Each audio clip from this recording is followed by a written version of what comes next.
welcome the United States Secretary of State, Antony Blinken, to the podium for closing remarks.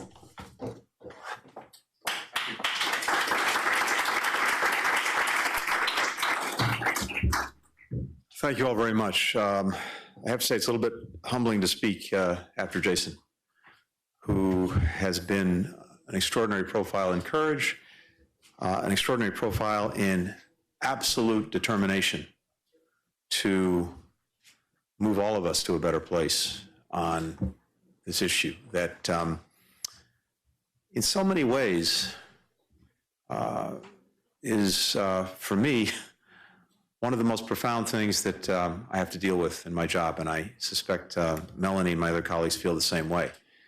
There are a lot of terrible things happening day in, day out around the world, but there's something so profoundly callous and inhumane about this practice of ripping people from their lives, from their families, from their loved ones, to use them as political pawns.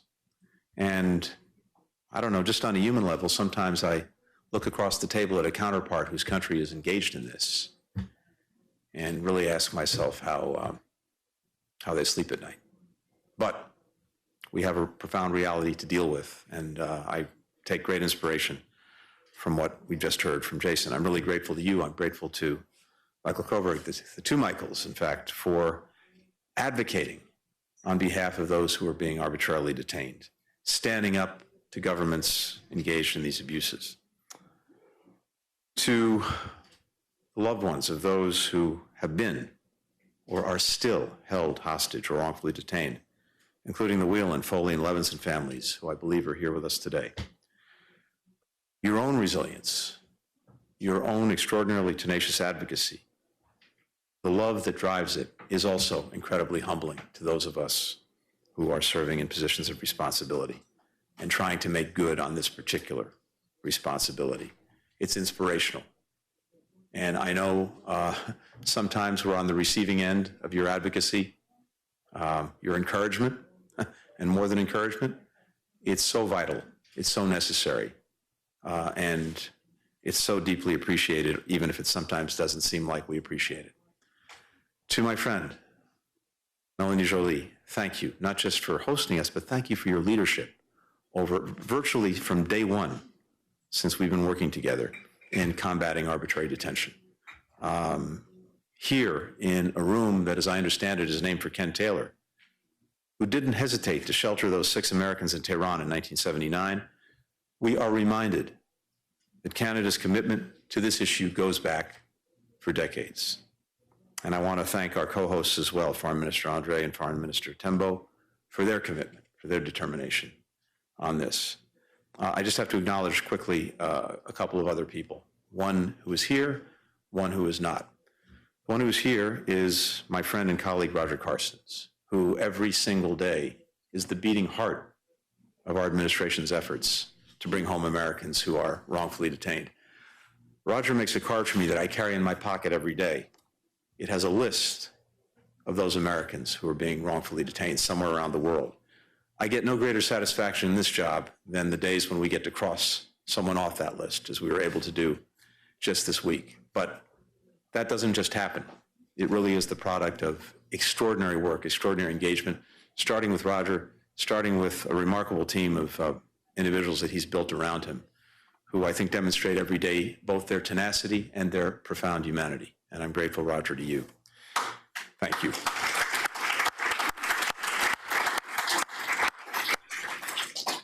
I also want to acknowledge someone who's not with us today, and that is a dear friend that we lost earlier this month, Bill Richardson. I've known Bill for decades.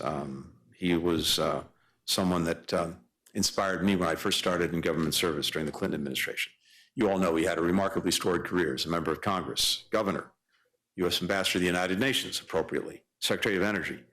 But I think the New York Times headline remembered him simply as champion of Americans held overseas. And I suspect that Bill would be incredibly gratified by that headline summary of what was truly a remarkable career. He was doing this work right up until the very end, and I know how much he meant to so many people in this room. And I imagine he would have been happy to know that we welcomed home this week Simak Namazi, Murad Tabaz, Ahmad Shargi, 2 other Americans from their unjust detention in Iran. And I want to express my own gratitude to our partners overseas who helped make this happen, to our colleagues in Oman, in Qatar, in Switzerland, in the United Kingdom. We're also keenly aware that dozens of U.S. nationals are still wrongfully detained, still suffering, as are their families and loved ones. These are our fellow citizens, Americans living and working abroad, business people, journalists, travelers, held without cause, without due process, merely to become a human bargaining chip, which is why we will not stop our work to free every single one of them. In this job, I have no higher priority than the security of my fellow Americans abroad. That's why the United States government has worked relentlessly to free Americans who've been unjustly detained.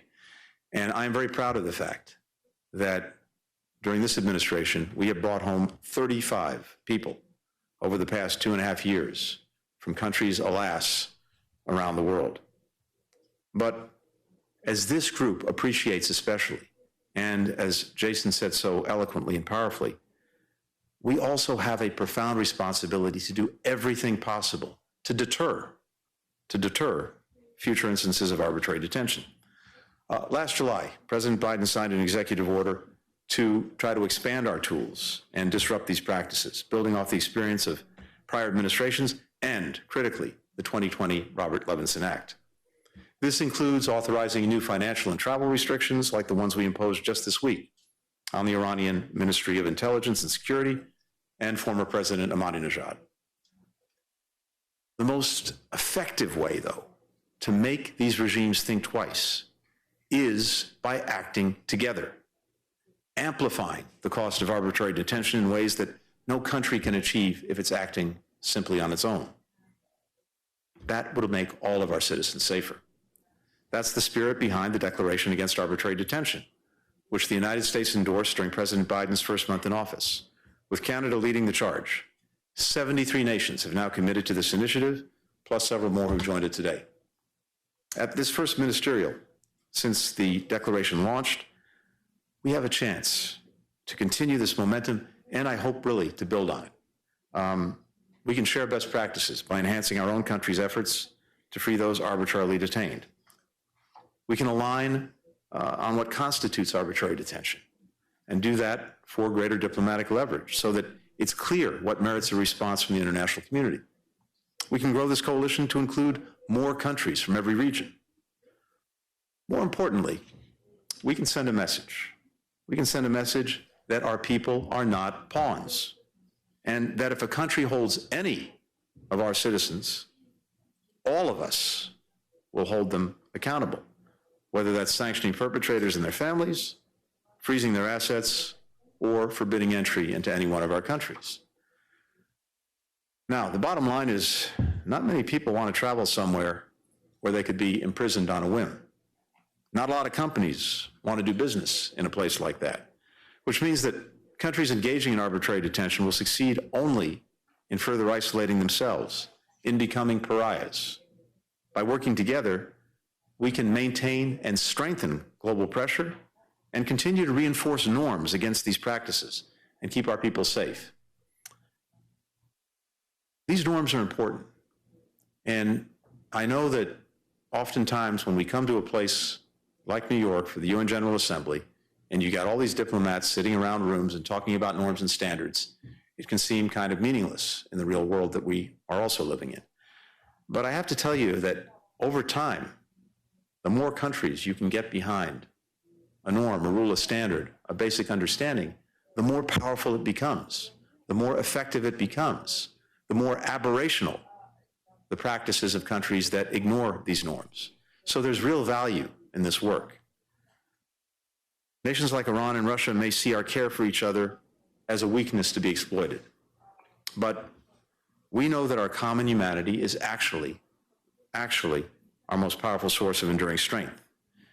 And as we further our cooperation to counter arbitrary detention, we take inspiration from the humanity of those behind prison walls and the humanity of anyone agitating for their freedom. Canadians marching 7,000 steps in honor of Michael Kovrig's daily walk around his cell. Ali Rezaian, traveling 200 nights in a year, pleading his brother's case to anyone who would lend an ear. Evan Gershkovich, still teasing his mom about the terrible food in Leftefordo prison and how it reminds him of her cooking. We owe it to our people to do everything in our power, not only to bring them home, but to make sure that no one else lives their nightmares. By standing together, by amplifying this issue, we're one step closer to that future. So I thank you all profoundly for your willingness to work together on this. We together can make a big difference. Thank you very much.